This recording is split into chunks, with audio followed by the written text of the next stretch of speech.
Blinkers Off is produced in conjunction with Albion Park, Gold Coast and Redcliffe Harness Racing Clubs.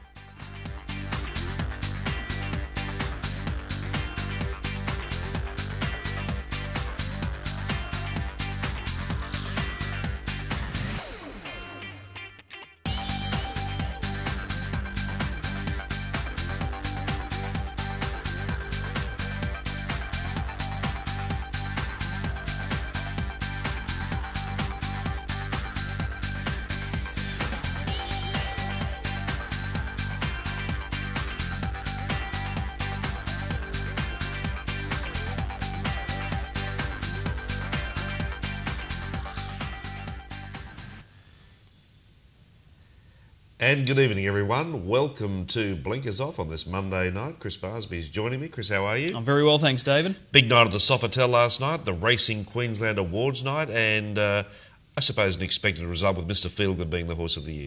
Yeah, this is the second time that he's claimed the top award in Queensland. The year he won the Inter-Dominion just over 2 seasons ago now, he claimed it that season, and he struck again last night. 4 starts in Queensland last season, 4 victories, including the biggest race on the calendar in Queensland, the Group 1 QPC. He also won the Be Good Johnny Sprint. He then went south and won the Victoria Cup. So it was another big season for Mr. Feelgood, and he was a worthy winner last night for the Queensland Harness Horse of the Year. Also expected victories, Bill and Grant Dixon taking all the training and driving titles. Some extraordinary figures as the amount of wins they've had in the last season. And special mention too to Bill and Bev McKernan, 25 years involvement with junior harness racing. The Mini Trotters saw them win the Pegasus Award. Richly deserved. Yeah, absolutely. They've fostered a lot of the great talent that is now on display week in, week out.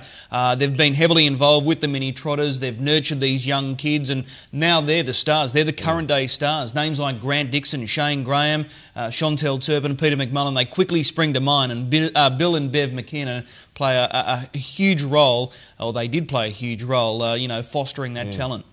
We'll have news coming up soon, so stay there. And, of course, later in the program, our second part of our interview with Peter Gregg and more on the awards night from the Sofitel. Last week, I pointed out that integrity is paramount for the betting public's confidence, whatever code it may be.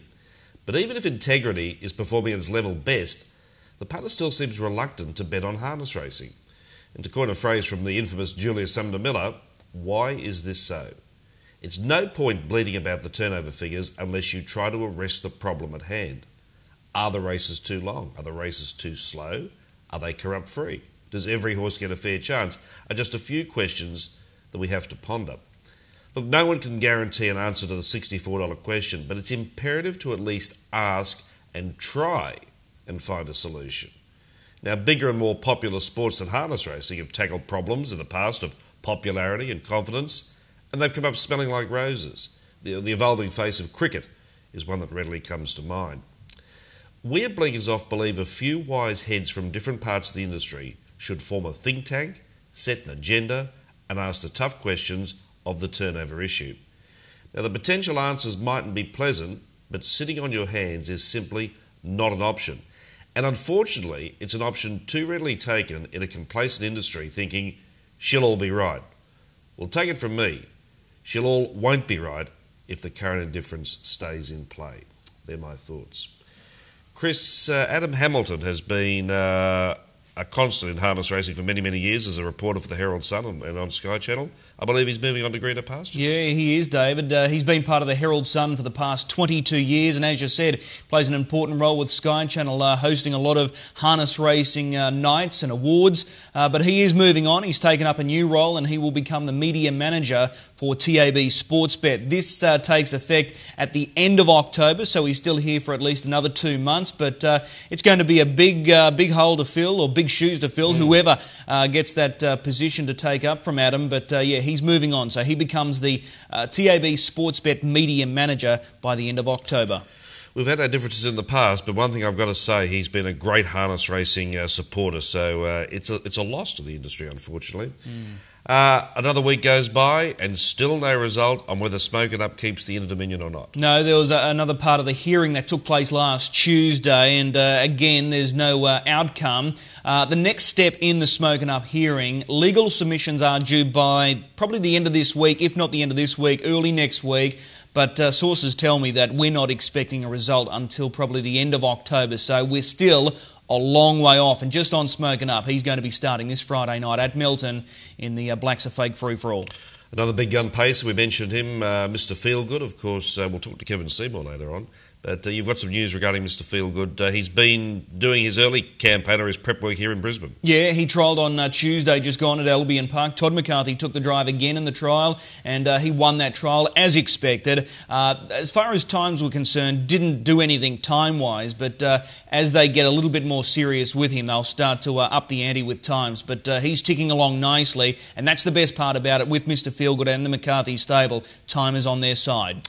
A couple of Kiwis I want to talk about. Auckland Reactor first up.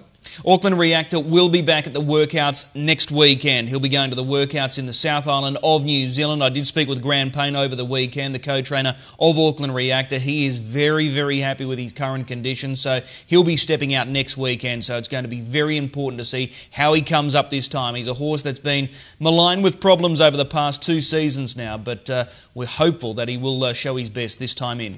Okay, and another Kiwi want to talk about, Monkey King. Monkey King was back at the workouts again. This was his second workout over the weekend, and he performed very well. But he's not going to start this weekend. We've got the Morris Holmes Vase this Friday night at Addington.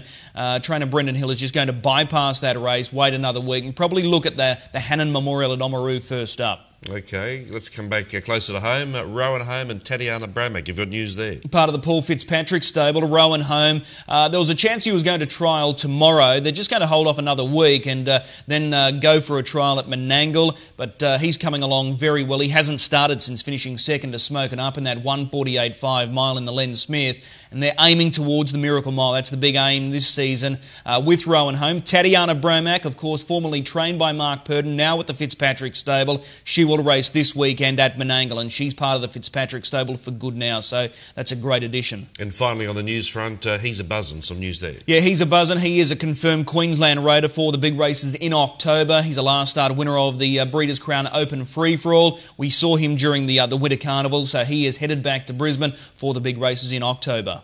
And just in conclusion, I've got a bit of news as well, of course, well, for our viewers out there, that Chris Barsby was the tipster of the year at Albion Park for the 2010-2011 season. The sponsor is yours truly, so I've got a part with $1,000 cash to give you.